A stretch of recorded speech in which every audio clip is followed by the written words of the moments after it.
Olá pessoal, uma boa noite a todos. Sejam muito bem-vindos ao canal Sistema de Ensino Monte Carlo, esse canal feito para você, estudante do ensino público. Hoje nós temos mais uma aula para o nosso módulo de Sociologia, onde ainda estamos naquele estudo sobre ideologias, né? E dentro desse estudo de sociologia, também a configuração social, as configurações culturais e a dinâmica sociopolítico e administrativa da nossa sociedade e do Brasil como um todo. E trouxe para a aula de hoje esse tema. Nem sempre tivemos fábricas, salários, Facebook e futebol. Então vamos lá, vamos ver do que é que se trata a aula de hoje.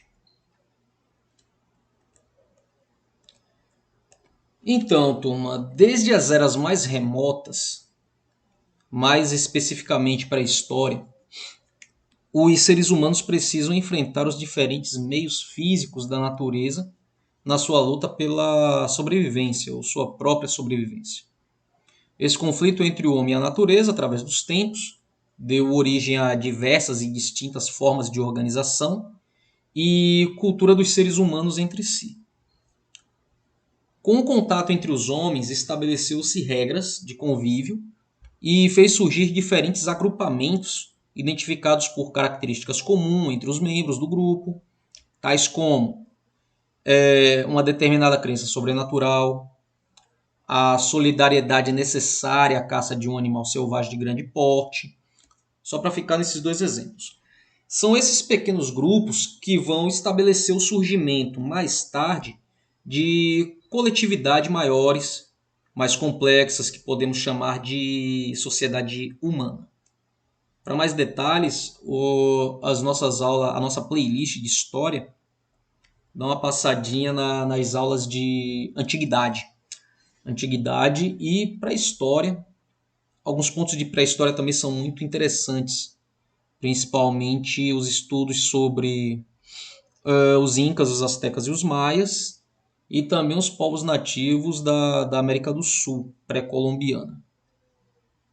Só para uma revisão. Ao longo da história, diversos tipos de sociedades se formaram e também desapareceram. As diferentes sociedades humanas, entretanto, podem ser classificadas de acordo com a presença de algumas características comuns. Estas podem ser concretizadas através do conceito teórico de modo de produção, ou seja, modo de produção, a maneira como a sociedade se organiza como um todo para garantir a sua própria sobrevivência e a sua continuidade. O conceito de modo de produção, ele engloba três níveis diferentes. Ele engloba o nível econômico, o jurídico-político e o ideológico. A forma pela qual a sociedade se organiza para produzir os seus bens materiais seria o nível econômico. O nível jurídico e político, ele é estabelecido de normas e a sua transformação em leis que devem ser obedecidas por todos os membros, com a consequente criação de instituições que garantem o seu cumprimento. A polícia é o exemplo de uma dessas instituições, que garantem o cumprimento da lei, né? E o nível ideológico, que é a invenção da tradição.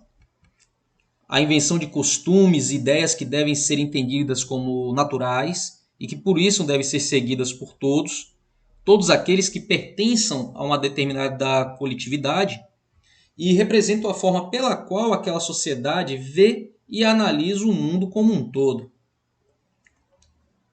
E entre os diversos tipos de sociedades que marcaram a história da humanidade, destacamos alguns aspectos de 4 distintos modos de produção: o primitivo, o asiático, o escravista e o feudal.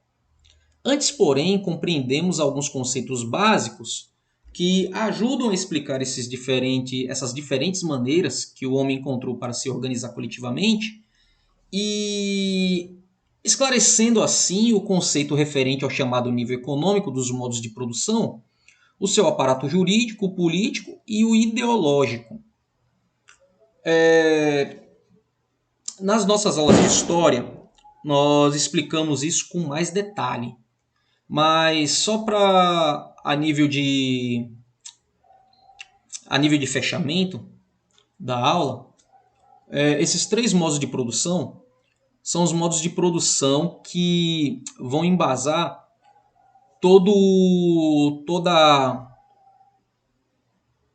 esqueci agora o termo exato que se usa.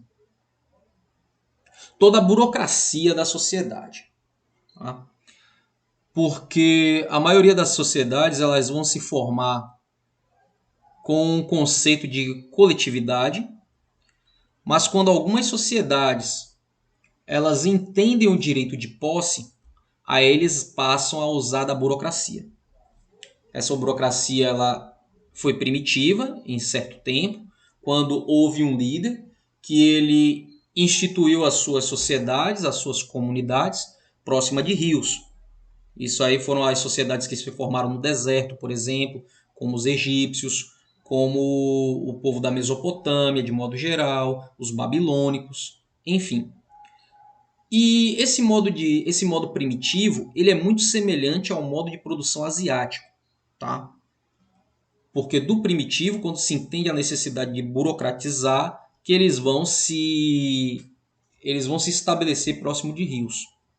Então, o primitivo seria aquele modo de produção da coleta, da caça, do artesanato, do hábito coletivo, do bem comum do grupo. Do primitivo para o asiático ao escravista é quando se entende que o homem ele pode dominar outros homens e fazê-lo trabalhar para ele, para produzir as riquezas da sociedade, sem precisar de forma direta ter um custo com esse indivíduo. Tá? E do escravista para o feudal, o sistema feudal que imperou na Idade Média, mas ele não é estático à Idade Média. No século XX ainda existiam algumas sociedades feudais, onde havia um acordo de vassalagem e de servidão, onde em troca de bens e serviços, essa pessoa ela se submetia a trabalhar para um dono de terra, um proprietário de terra, já que o sistema feudal ele está enraizado à posse da terra, ao trabalhar a terra, fazer com que a terra produzisse. Então são esses 4 pilares de modo de produção que vão conduzir a sociedade, que vão conduzir o mundo, por assim dizer, ao nosso sistema atual, que é o sistema capitalista de produção. Tá? Então é em torno disso daí que as sociedades elas vão se organizar, que elas vão criar os seus aparatos econômicos, jurídicos e ideológicos. E parece que dessa forma vai permanecer ainda por muito tempo, ou até que surja um novo modo de produção para substituir o capitalismo, coisa que eu acredito que não vai surgir tão cedo. Turma, essa foi nossa videoaula de hoje, espero que tenha sido rica e instrutiva para todos vocês. Não esquece de deixar o seu like, não esquece de deixar o seu comentário caso surja alguma dúvida. Meu papel aqui é como professor consultor, meu papel aqui é te ajudar nas suas atividades escolares, nas suas pesquisas, nos seus trabalhos direcionados pelo seu professor. Você, professor, também tem liberdade de utilizar os conteúdos do canal em suas aulas. O objetivo do canal Sistema de Ensino Monte Carlo é justamente esse, dinamizar o ensino público, ser uma ferramenta a mais no ensino público, tudo isso para formar uma sociedade melhor. Fiquem todos bem e até uma próxima.